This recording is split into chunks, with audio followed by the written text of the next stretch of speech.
Assalamualaikum. Okey, ni video sambungan video daripada yang sebelum ni. Ni the last volume lah. Cara saya nak buat spot welder DIY. Pada kawan-kawan yang belum subscribe channel saya, subscribe dan tekan butang lonceng. Sebab akan datang kita nak buat bateri ni pula. Ni bateri ni pula kita nak buat. Ni saya tunjukkan lah. Dan selepas tu mungkin kita akan buat kostum inverter pula. Okey, dan ni relay timer kita 12 volt. Okey, dia ada 3 lubang lah. Yang sini DC positif, DC negatif dan in. Okey. Dan wire coklat ni saya cantumkan connect dua ni. Untuk ni wire push button. Ni wire push button ni.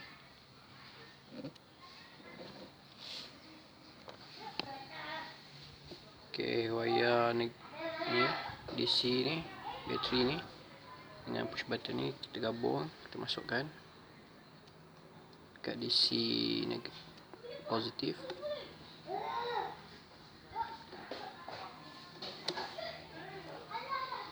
Dan ni wire hitam ni kita masuk kat DC negatif.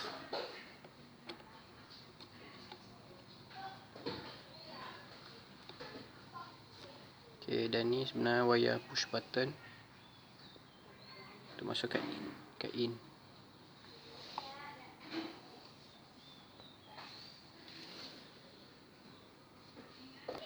Okey, wire yang semua dah pasang.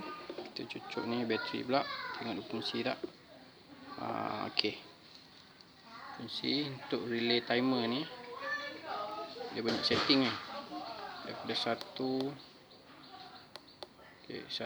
sampai 18. Untuk 1 dia punya setting dia akan jadi begini. Bila saya tekan push button ni dalam dia punya timer tu 10 saat.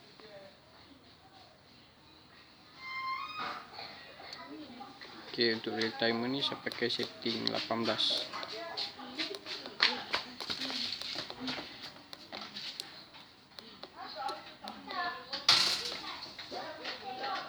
Okey, setting 18 ni bila saya tekan push button ni lampu hijau nyala.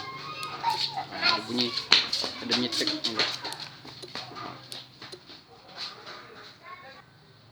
Okey, untuk push button ni saya ni modified. Ini botol shampoo ni. Atas ni push button ni. Untuk saya dapat menggambar macam ni. Betul-betul saya boleh tekan.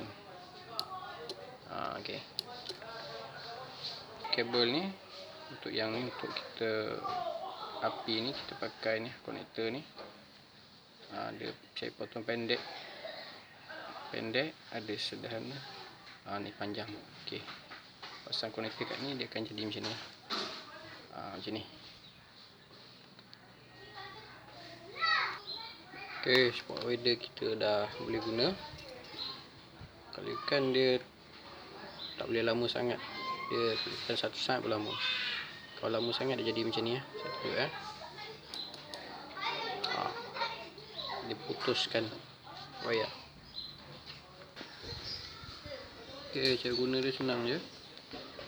Dia 0.08 saat.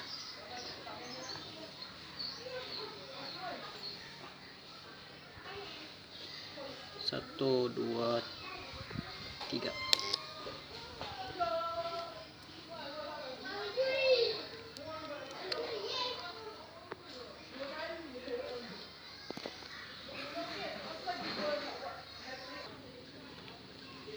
Okey, tak dia 1, 2, 3.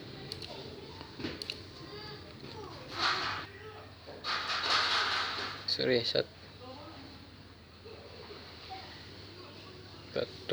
2, 3. Okey. Pada yang belum subscribe channel saya, subscribe, tekan butang lonceng sebab saya Lepas ni saya akan tunjukkan cara buat bateri ni dan inverter 12 volt. Wassalam.